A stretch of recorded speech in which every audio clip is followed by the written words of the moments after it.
तो इस सीरीज को आगे बढ़ाते हुए जहां पर हम सामान्य ज्ञान के प्रीवियस ईयर क्वेश्चन को कवर कर रहे हैं, ये सारे प्रश्न आपके आगामी किसी भी एक दिवसीय परीक्षा के लिए बेहद फ़ायदेमंद होंगे। यहाँ पर ये 50वां भाग होगा और अगर आप चाहते हैं इस वीडियो का पीडीएफ या फिर इसको एक टेस्ट के रूप में लेना तो आपको ये वाला ऐप डाउनलोड करना होगा। डायरेक्ट लिंक वीडियो के डिस्क्रिप्शन में और पहले कमेंट बॉक्स पे मिल जाएगा। देखिए शुरू करते हैं। क्वेश्चन है और 4 विकल्प। ये क्वेश्चन जहाँ पर पूछा जा रहा है ये आपको यहाँ पर दिखता रहेगा। क्वेश्चन है कि वर्ष 1975 से लेकर के 77 के बीच आपातकाल के दौरान भारत के प्रधानमंत्री कौन थे। देखिए जब आपातकाल लगाया गया था तब उस समय भारत के प्रधानमंत्री कौन थे। आप देखेंगे कि जो ये आपातकाल है करीब करीब 19 महीने तक रहा और उस समय जो प्रधानमंत्री थी उनका नाम था इंदिरा गांधी। इंदिरा गांधी ने ही आपातकाल को लागू किया था। और अगर राष्ट्रपति के बारे में पूछा जाए तो ये थे फ़खरुद्दीन अली अहमद और आंतरिक गड़बड़ी के कारण ये आपातकाल लगाया गया था। आपको पता है कि आपातकाल युद्ध के लिए किसी देश ने हमला कर दिया तब भी लगाया जा सकता है, आंतरिक गड़बड़ी हो गई तब भी लगाया जा सकता है। तो आंतरिक गड़बड़ी को आधार बना करके ये आपातकाल लगाया गया था। CGL टायर 1 का ये क्वेश्चन है। संसद के सदनों को बुलाने की शक्ति किसके पास होती है। अब देखिए संसद में 2 सदन होते हैं, एक होता है लोकसभा और दूसरा होता है राज्यसभा। तो इन सेशनों को बुलाने की पावर किसके पास होता है ये कहा गया है। तो यहाँ पर जो इनको बुलाने का पावर है ये है केवल और केवल राष्ट्रपति के पास। देखिए जो संसद के दोनों सेशन होते हैं मतलब कि लोकसभा और राज्यसभा, इन दोनों को 6 साल मतलब 6 महीने 6 साल नहीं 6 महीने के अंदर अंदर दोबारा बैठक होनी ज़रूरी होती है। मतलब साल भर में 2 बार कम से कम बैठक होनी ज़रूरी होती है। और आर्टिकल 85A के तहत ये बताया गया है कि राष्ट्रपति के पास इसका अधिकार है, ये उसको बुला सकता है। CGL टायर 1 का ये क्वेश्चन है। भारत की संसद में निम्नलिखित शामिल है। जब हम भारत की संसद कहते हैं तो इसका क्या मतलब है, क्या लोकसभा राज्यसभा, बताइए। लगभग 2 सेकंड आपको समय मिल रहा है, उसी दौरान आप अपना उत्तर कमेंट करके बता देंगे।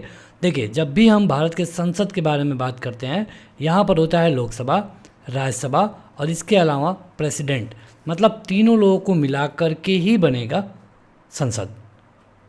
निम्नलिखित में से पॉपुलर चैम्बर किसे कहा जाता है। पॉपुलर चैम्बर, देखिए पॉपुलर चैम्बर या फिर निचला सदन आप कह सकते हैं।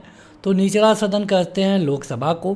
पॉपुलर चैम्बर इसलिए लोकसभा को कहते हैं क्योंकि जो लोकसभा के मेंबर होते हैं इनका डायरेक्ट चुनाव होता है।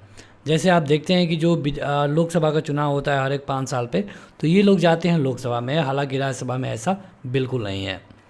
लोकसभा और राज्यसभा की संयुक्त बैठक की अध्यक्षता कौन करता है। कभी कभी लोकसभा और राज्यसभा की संयुक्त बैठक करानी पड़ जाती है और ऐसा एक ही आर्टिकल में बताया गया है, ये है 108 में ये कहा गया है कि जब किसी भी आर्टिकल को अलग अलग पास कराया नहीं जा सकता है तब राष्ट्रपति चाहे तो प्रधानमंत्री या फिर कैबिनेट के सलाह पर एक संयुक्त सेशन बुला सकता है और ये आर्टिकल 108 के तहत होता है।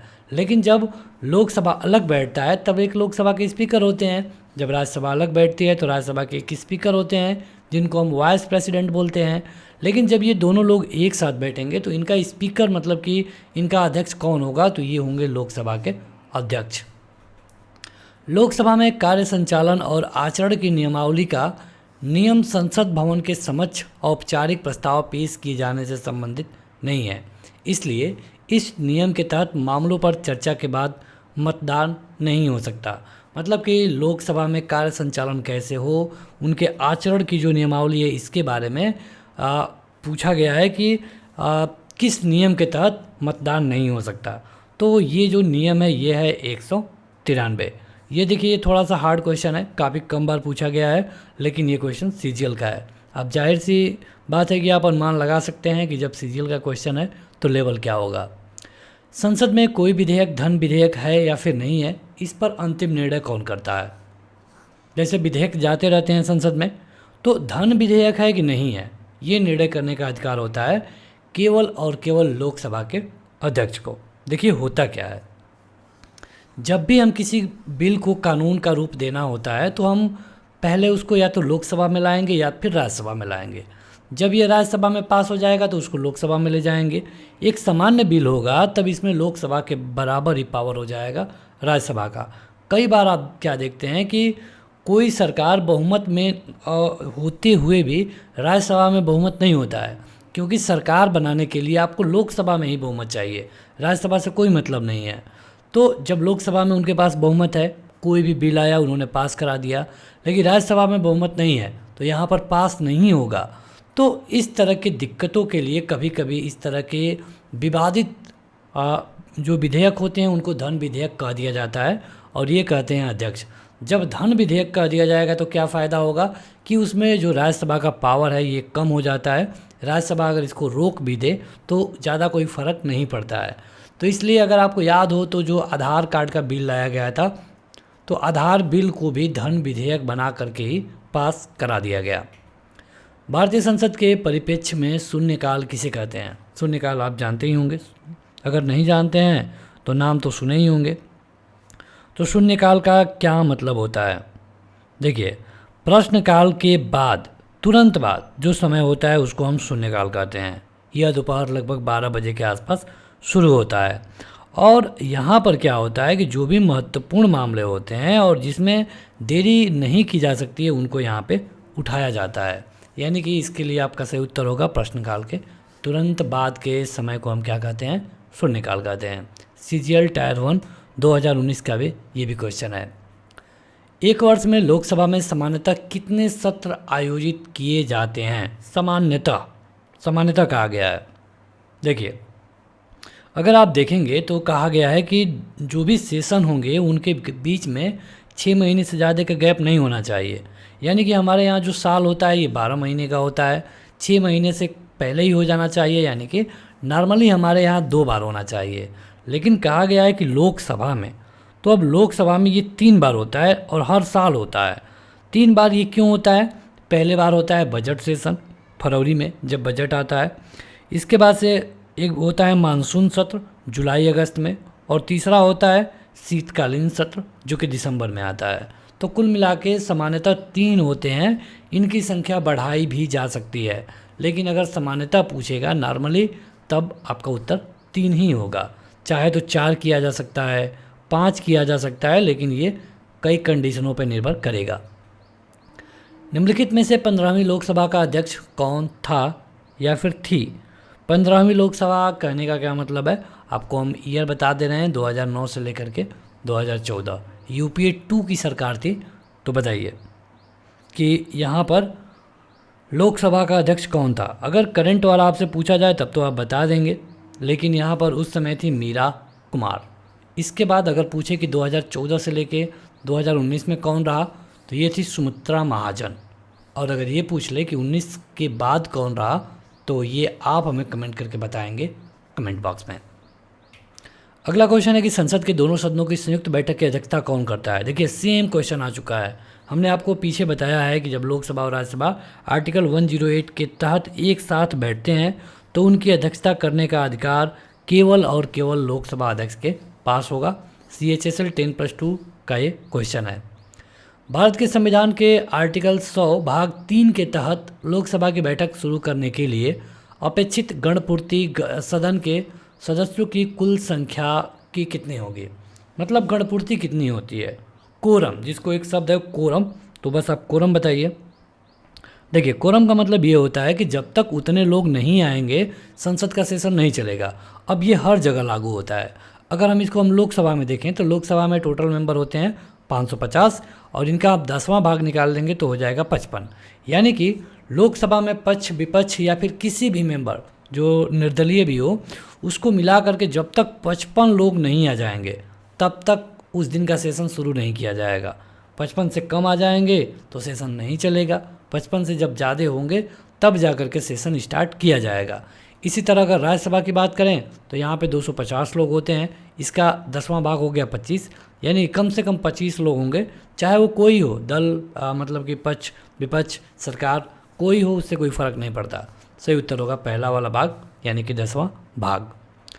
पहली लोकसभा का पहला सत्र कब शुरू हुआ था? बताइए। देखिए, पहली बार जो लोकसभा हुआ, ये जो चुनाव हुआ था इसमें काफ़ी टाइम लग गया था, तो ये 1952 में हुआ, और 1952 का एक ही ऑप्शन है 13 मई 1952। 17 अप्रैल 1952 को पहली लोकसभा का गठन हुआ, लेकिन जो पहला सत्र हुआ लोकसभा का ये था 13 मई 1952। लोकसभा में प्रश्नों की स्वीकार्यता का फैसला कौन करता है? जैसे कि अगर लोकसभा में कोई प्रश्न उठाना चाहे तो उनको अप्रूवल लेनी पड़ती है, ऐसा नहीं है कि आप कुछ भी उठा देंगे। अगर आपका प्रश्न एक्सेप्ट नहीं होगा तब आप उस पर बहस नहीं हो पाएगी। तो ये पावर होता है लोकसभा के स्पीकर के पास।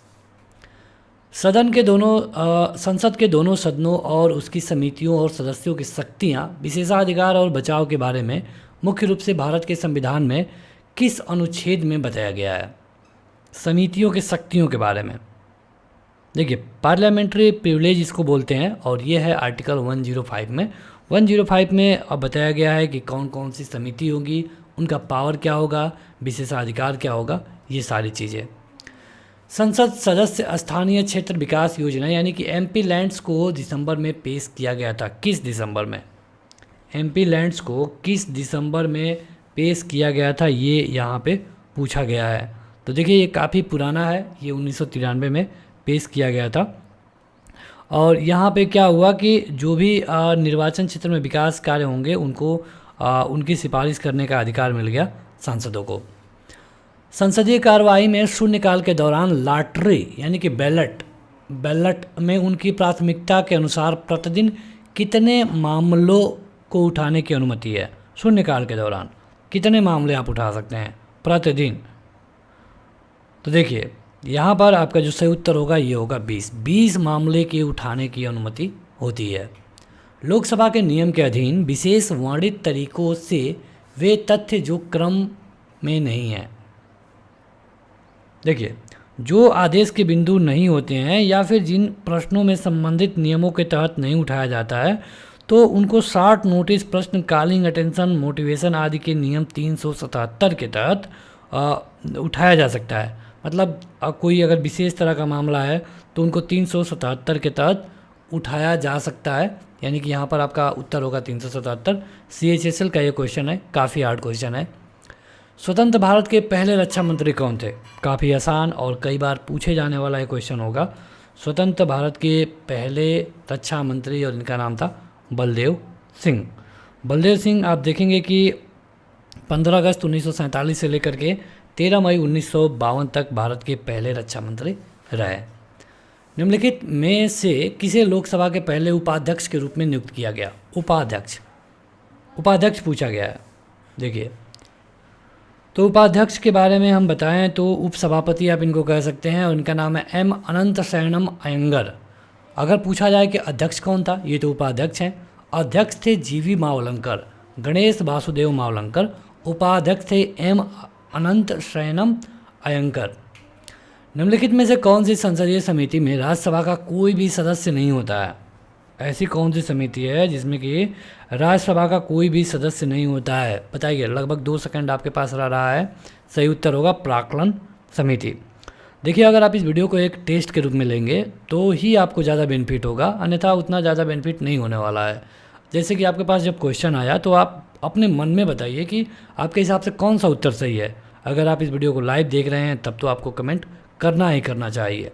तो अगर आप इसके लिए बता दिए कि हाँ हमारा पहला वाला सही होगा, 2 से 3 सेकंड में उत्तर मिल रहा है, तो आपके पास एक कॉन्फिडेंस होगा कि हाँ हमने जितना बताया था लगभग उसमें से 90% सही हुआ। 17वीं लोकसभा की कैबिनेट में वित्त मंत्री के रूप में किसे नियुक्त किया गया? 17वीं लोकसभा कहा गया है, बताइए। वित्त मंत्री 17वीं लोकसभा का क्या मतलब है? तो 17वीं लोकसभा में थे निर्मला सीतारमण। अगला है कि भारतीय संविधान के किस अनुच्छेद के अनुसार मंत्रिपरिषद सामूहिक रूप से लोकसभा के प्रति उत्तरदायी होगा? ये तो आपको पता ही होगा कि जो मंत्रिपरिषद होता है लोकसभा के प्रति उत्तरदायी होता है, ठीक है। तो यहाँ पे कहा गया है कि ये किस आर्टिकल में बताया गया है, बताइए। ये है आर्टिकल 75 में। आगे बढ़ते हैं तो 17वीं लोकसभा के स्पीकर कौन है? मतलब 17वीं लोकसभा कहने का ये मतलब है कि 19 से लेके 24, ठीक है, जो इस समय मतलब 19 से लेके 24 तक चल रहा है उसमें है। तो इसमें है ओम बिरला, ठीक है। इसके पहले वाले में कौन था? सुमित्रा महाजन। उससे पहले वाले में मीरा कुमार, अभी हमने आपको बताया है।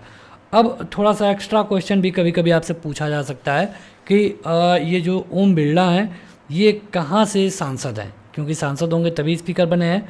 तो ये है राजस्थान का एक निर्वाचन क्षेत्र है और ये है बूंदी से। प्रथम लोकसभा का गठन कब हुआ था? अभी हमने आपको बताया था 13 मई 1952, तो ये वाला उत्तर सही हो जाएगा। तो बस इस वीडियो में इतना ही। सबसे पहले आप कमेंट करके बताइए कि 25 क्वेश्चनों में से आपका कितना क्वेश्चन सही रहा। अगर आप चाहते हैं कि इस वीडियो का PDF या फिर टेस्ट देना तो इस ऐप को जरूर डाउनलोड करें। डायरेक्ट लिंक वीडियो के डिस्क्रिप्शन में और पहले कमेंट बॉक्स में मिल जाएगा। फिलहाल इस वीडियो में इतना ही। Thank you.